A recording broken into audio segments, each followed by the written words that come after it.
si vous pouvez traduire ce document, je vous donnerai mon poste. Le rire arrogant de Richard Thompson résonnait dans la salle de réunion de Thompson Construction tandis qu'il agitait un contrat en mandarin dans les airs. Les 15 cadres autour de la table ovale éclatèrent de rire en chœur, certains même applaudissant. Le PDG de 48 ans, vêtu de son costume italien à $3000, semblait très amusé par sa propre blague. Avant de commencer une autre histoire passionnante, abonnez-vous à la chaîne, laissez votre like et passons à la vidéo. Conceição Williams, 59 ans, fit une pause en essuyant le tableau blanc. Ses mains ridées serrèrent plus fort la brosse à effacer.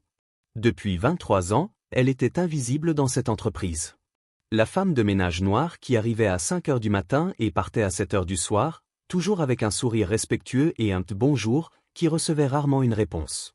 Vous pensez que juste parce que nous avons quelques travailleurs chinois immigrés ici, n'importe qui peut comprendre le mandarin, poursuivit Richard, jouant son numéro, déclenchant plus de rire. Je parie même que notre cher Conceição ne saurait pas dire bonjour en chinois. Le silence qui suivit fut lourd. Conceição se retourna lentement, ses yeux bruns fixant le document. Pendant un instant, quelque chose dans son expression changea. Une étincelle que personne n'avait jamais vue auparavant. Puis-je voir le papier, monsieur Thompson? Sa voix, habituellement douce et soumise, sonna différemment.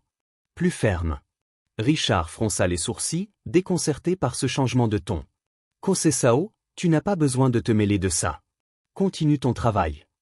J'aimerais voir le document. Elle fit un pas en avant, ignorant les regards curieux des cadres. Richard rit nerveusement. D'accord, d'accord. Mais ne dis pas que je ne t'ai pas prévenu. Il glissa le papier sur la table en acajou poli. Conceição s'approcha, prit le document et pendant quelques secondes, le regarda simplement. Ses yeux parcoururent les caractères chinois avec une familiarité qui déconcerta certains cadres. Ce qu'ils ne savaient pas, c'est que derrière cet uniforme bleu marine vivait une femme avec de profonds secrets sur son passé. Alors? Richard tambourinait sur la table. Tu vas juste rester là ou admettre que tu es allé trop loin? Conceição leva les yeux du papier. Un léger sourire effleura ses lèvres. Monsieur Thompson, ce document est un contrat de sous-traitance de main-d'œuvre avec Wang Construction, basé à Pékin.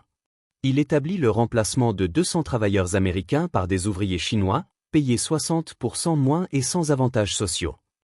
L'air dans la pièce se fit plus léger. Richard sentit le sang se figer dans ses veines. Comment?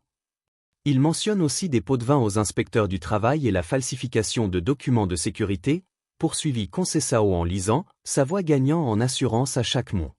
Clause 7, les pots de vin aux inspecteurs seront versés via des comptes offshore aux îles Caïmans. Les cadres se regardèrent, certains transpirant déjà. Richard tenta d'arracher le papier de ses mains, mais Conceição le retira d'un mouvement rapide. Je n'ai pas encore fini, monsieur Thompson. Après tout, vous avez bien dit que vous me donneriez votre poste si je le traduisais. Si vous aimez cette histoire de courage et de justice, n'oubliez pas de vous abonner à la chaîne pour entendre d'autres histoires inspirantes comme celle-ci. Richard Thompson sentit les murs de la salle de réunion se resserrer autour de lui.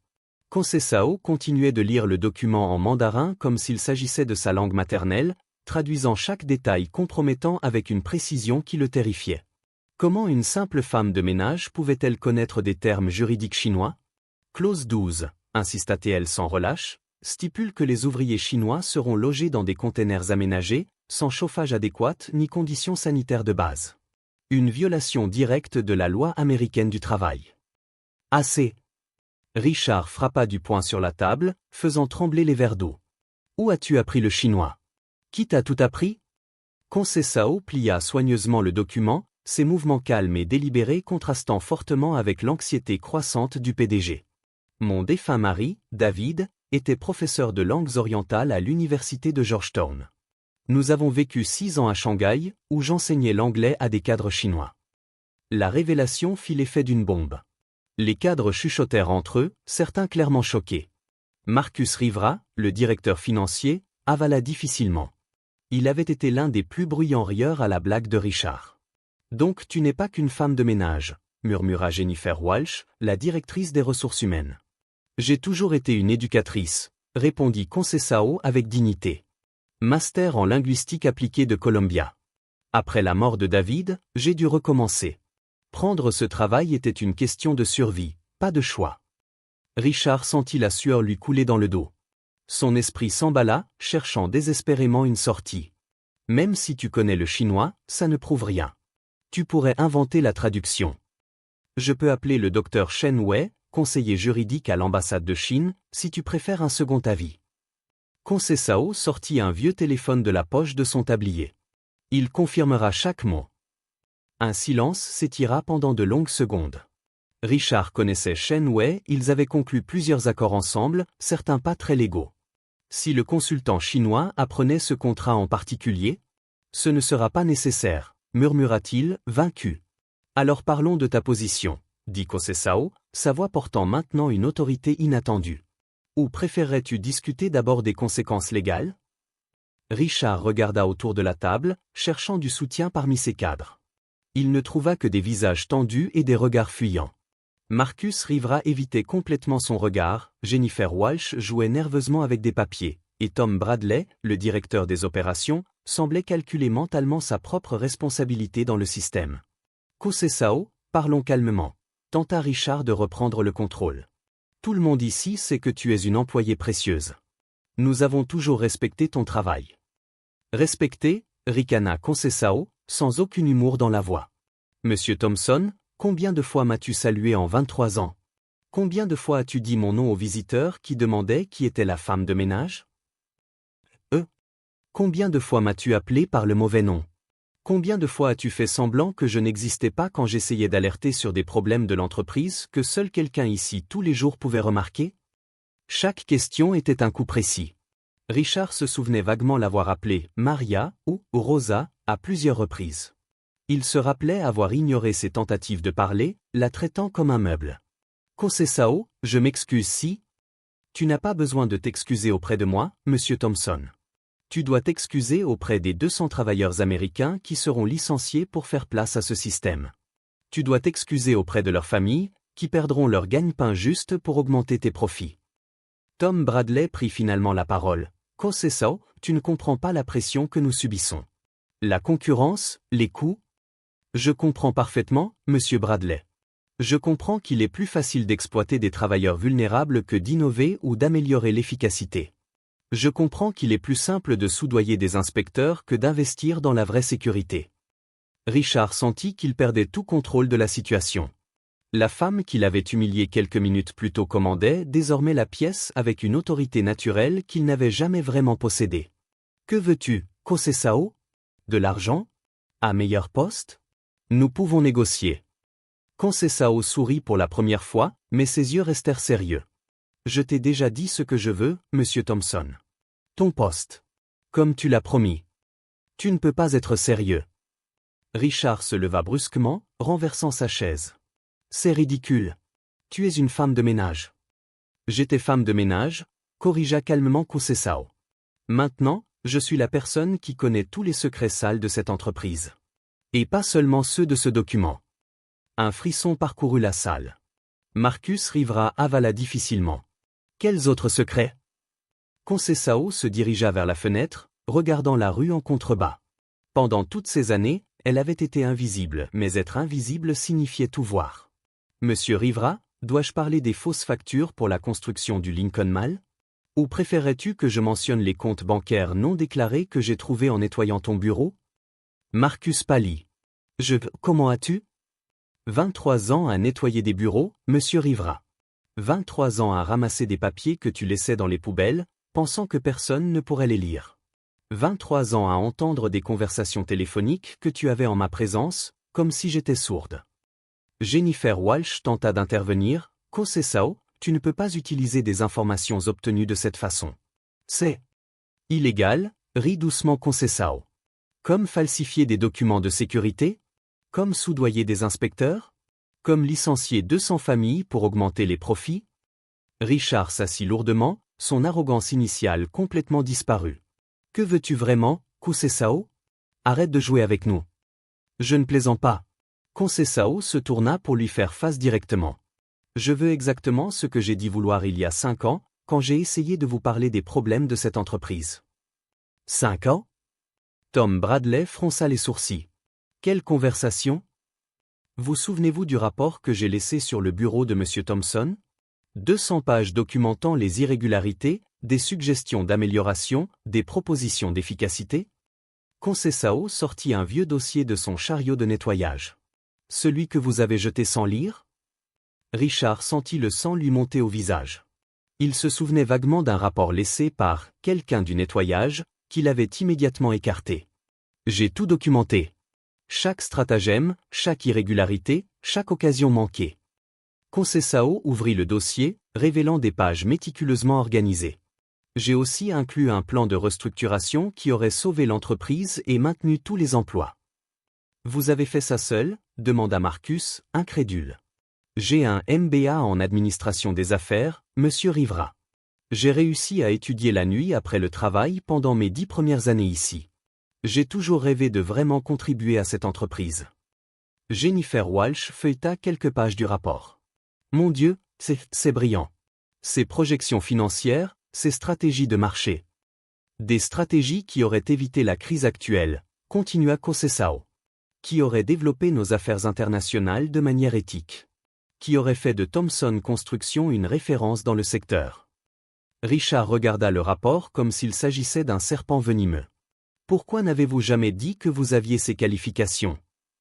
Je l'ai fait. Plusieurs fois. Mais qui écoute une femme de ménage noire de 54 ans parler stratégie d'entreprise? Conceição s'assit sur la chaise que Richard avait renversée. Vous avez préféré me rendre invisible. Tom Bradley lut un passage du rapport. Conceição, ce plan d'expansion pour l'Amérique latine, le considérez-vous viable? Plus que viable. Rentable. Durable. Éthique. Conceição ouvrit un autre dossier. Ces 5 dernières années, j'ai affiné le projet. Étudié chaque marché, chaque réglementation, chaque opportunité. Vous avez continué à travailler là-dessus même après que nous vous ayons ignoré, demanda Jennifer, sincèrement surprise. Chaque nuit. Chaque week-end. Parce que je croyais qu'un jour vous verriez ma vraie valeur. Conceição fit une pause, la voix chargée d'émotions retenues. Parce que cette entreprise était ma vie pendant 23 ans, même quand vous me traitiez comme si je n'existais pas. Marcus Rivera ferma les yeux. Nous vous avons complètement gâché. Vous ne m'avez pas gâché. Vous m'avez ignoré. Il y a une différence. Conceição se leva et marcha vers la tête de la table. Mais maintenant vous avez le choix. Vous pouvez continuer avec ce stratagème illégal et en subir les conséquences, ou me donner la chance de mettre en œuvre une vraie solution. Richard regarda autour de la table, voyant l'impact des mots de Conceição sur chaque visage. Pour la première fois depuis des années, il se sentit vraiment petit. Et si nous disons non? Demanda-t-il faiblement. Conceição sourit, sans aucune malice dans l'expression. Alors demain à 9 h, je serai au bureau du procureur fédéral avec des copies de tous les documents. À 10 h, à l'IRS. À 11 h, au département du travail. Vous avez des copies de tout? Demanda Tom Bradley, résigné. Monsieur Bradley, je suis bibliothécaire de formation. Documenter et préserver l'information est ma spécialité. Conceição referma calmement les dossiers. La question, voulez-vous sauver cette entreprise ou la regarder s'effondrer? Le silence dans la pièce fut brisé par la sonnerie du téléphone de Richard. Il regarda l'écran et pâlit. C'est le docteur Shenway. Répondez, dit Conceição calmement. Mettez-le en haut-parleur. D'une main tremblante, Richard appuya sur le bouton. La voix polie du consultant chinois remplit la pièce. Monsieur Thomson, je dois vous parler d'urgence du contrat dont nous avons discuté hier. Il y a eu une fuite à l'ambassade. Le FBI enquête sur des entreprises américaines impliquées dans des schémas de travail illégal avec des firmes chinoises. Richard sentit le monde tourner. Dr. Shen, je recommande fortement d'annuler tout accord de ce type immédiatement. Les conséquences juridiques pourraient être dévastatrices. La ligne devint silencieuse. Conceição croisa les bras. Coïncidence intéressante, ne trouvez-vous pas? Vous l'avez appelé avant? Demanda Marcus Rivera, incrédule. Il y a une semaine. Quand j'ai trouvé le document sur le bureau de monsieur Thomson. Conceição marcha vers le mur où étaient accrochés les diplômes de Richard. J'ai aussi appelé la journaliste d'investigation Sarah Mitchell du Washington Herald. Elle est très intéressée par les histoires d'exploitation du travail. Jennifer Walsh serra la table. Conceição, vous n'avez pas pu faire ça. Je l'ai déjà fait. Mais je peux encore l'annuler. Conceição se tourna vers eux. Sarah a accepté d'attendre 48 heures avant de publier. Assez de temps pour que vous preniez la bonne décision. Richard se leva, sa dernière étincelle d'arrogance vacillant. Vous nous faites chanter. Je vous offre une chance de rédemption. Conceição s'approcha de lui, sa présence désormais totalement imposante. Quelque chose que vous ne m'avez jamais offert en 23 ans. Tom Bradley feuilleta frénétiquement le rapport de Conceição. Ces chiffres, si nous mettons en œuvre votre plan, non seulement nous conserverons tous les emplois, nous pourrions en embaucher 300 de plus. 450, pour être exact, corrigea Conceição. Dont les 200 qui auraient été licenciés par le schéma illégal. Marcus Rivera calcula mentalement. Les profits seraient-ils plus élevés que ceux de l'accord chinois? 70% de plus la première année. 3 fois plus en 5 ans. Conceição montra un tableau détaillé. Tout est légal, éthique et durable. Richard regarda ses cadres et vit quelque chose qu'il n'avait jamais vu auparavant, un véritable respect pour une autre personne. Ils étaient suspendus à chaque mot de Conceição, analysant chaque chiffre comme s'il s'agissait d'or. « Mais je suis toujours le PDG, » murmura-t-il, essayant de garder un peu de contrôle. « Non. » Conceição s'assit sur la chaise principale à la table. « Vous avez promis votre poste. Un homme d'honneur tient ses promesses. Conceição, soyez raisonnable. Je ne peux pas juste.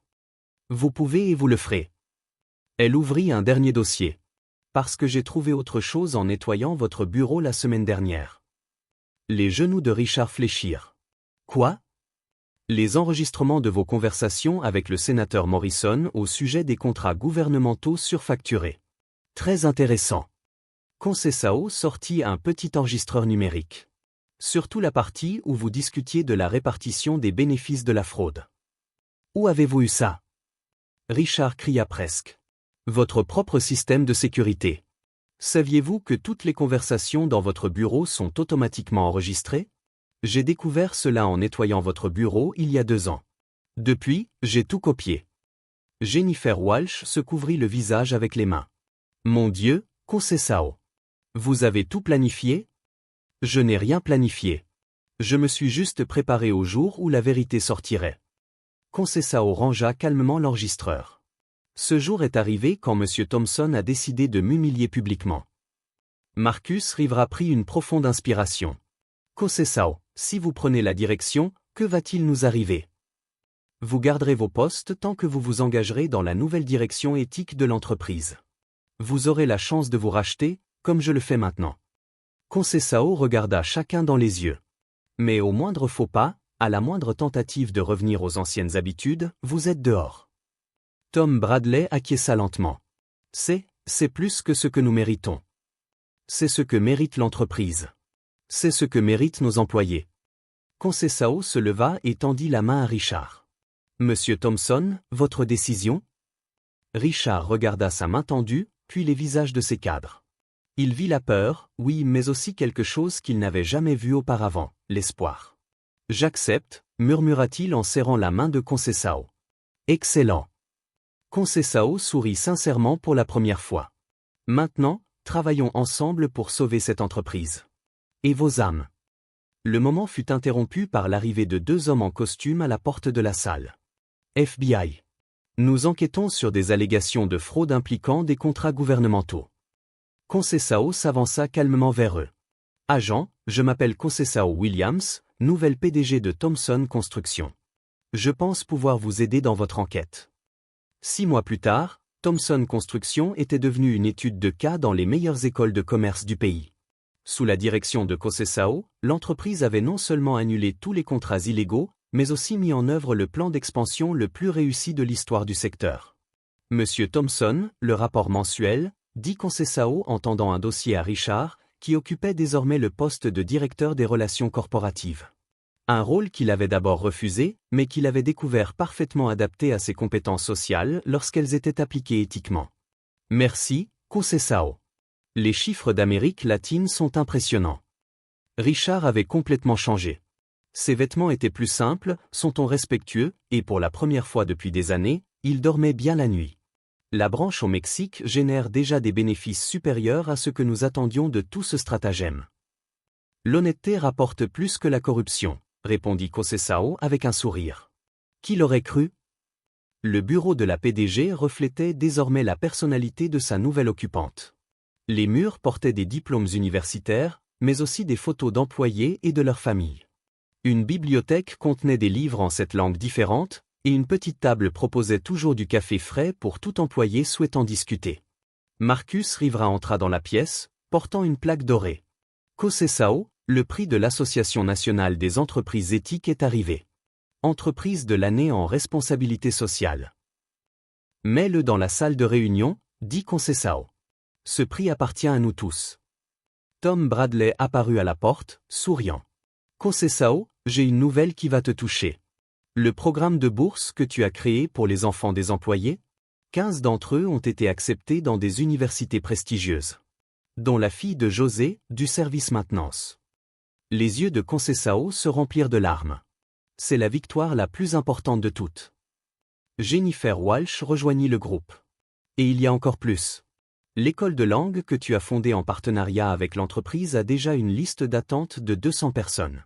Toute la communauté est impactée. L'éducation transforme des vies, murmura COSESAO, se rappelant son propre rêve d'enseigner, désormais réalisé d'une manière qu'elle n'avait jamais imaginée. Richard regarda par la fenêtre, observant les employés arriver pour une nouvelle journée de travail. Il y avait quelque chose de différent dans l'air, de l'espoir, de la dignité, un but. COSESAO, puis-je poser une question personnelle? Bien sûr, Richard. Elle avait insisté pour que tout le monde l'appelle par son prénom. Est-ce que tu avais tout prévu dès le début? Quand tu as commencé à travailler ici? COSESAO rit doucement. Non, Richard. Je n'ai juste jamais cessé de croire que les gens peuvent changer. Que les situations peuvent s'améliorer. Que la justice, tôt ou tard, gagne toujours. Marcus Rivera secoua la tête, impressionné. 23 ans à nettoyer nos bureaux, et tu nous nettoyais aussi de l'intérieur. Vous aviez tous le potentiel d'être de meilleures personnes. Il fallait juste quelqu'un pour y croire. COSESAO se leva et alla vers la fenêtre. Mon mari David disait toujours que le vrai leadership, ce n'est pas contrôler les gens, mais les inspirer à devenir la meilleure version d'eux-mêmes. Tom Bradley sourit. Eh bien, tu as définitivement réussi cela avec nous. Et avec toi-même, ajouta Jennifer. Tu es devenue l'éducatrice que tu as toujours été, mais maintenant à une bien plus grande échelle. COSESAO se tourna vers ses collègues, pas des subordonnés, mais de véritables partenaires dans une mission plus grande. Vous savez ce que j'ai appris ces 6 derniers mois? Que peu importe à quel point le monde essaie de vous rendre invisible, votre lumière peut toujours briller. Parfois, il suffit juste de la bonne occasion. Richard s'approcha d'elle. COSESAO, je sais que je me suis excusé 1000 fois, mais je dois le redire. Pas seulement pour ce que j'ai fait, mais pour ce que je n'ai pas su voir. Tu as sauvé mon âme. Tu as sauvé ta propre âme, Richard. Je t'ai juste montré le chemin. Le téléphone sonna. C'était Sarah Mitchell, la journaliste qui avait accepté de retarder l'histoire. COSESAO, j'ai une proposition. Et si on transformait ton histoire en série documentaire? De femme de ménage à PDG, une leçon de dignité et de transformation. COSESAO réfléchit un instant. Seulement si on peut se concentrer non seulement sur mon parcours, mais aussi sur la transformation de nous tous. Ce n'est pas une histoire d'une personne extraordinaire, mais d'êtres ordinaires choisissant d'être extraordinaires. Quand elle raccrocha, elle regarda les visages autour d'elle. Chacun avait profondément changé. Richard avait trouvé l'humilité, Marcus l'intégrité, Tom la compassion, Jennifer le courage. COSESAO, dit Richard doucement, merci de ne pas avoir abandonné. Ne jamais abandonner les uns les autres, répondit-elle. Ne jamais cesser de croire que demain peut être meilleur qu'aujourd'hui. Et ne jamais, jamais sous-estimer le pouvoir d'une seule personne déterminée à faire la différence. Alors que le soleil se couchait sur la ville, COSESAO Williams, à 59 ans, avait enfin trouvé sa place dans le monde non pas comme la femme invisible qui nettoyait les bureaux, mais comme la leader visionnaire qui purifiait les cœurs et transformait des vies. Si cette histoire de courage, de transformation et de seconde chance vous a inspiré, abonnez-vous à la chaîne et partagez-la avec quelqu'un qui a besoin de croire qu'il n'est jamais trop tard pour briller.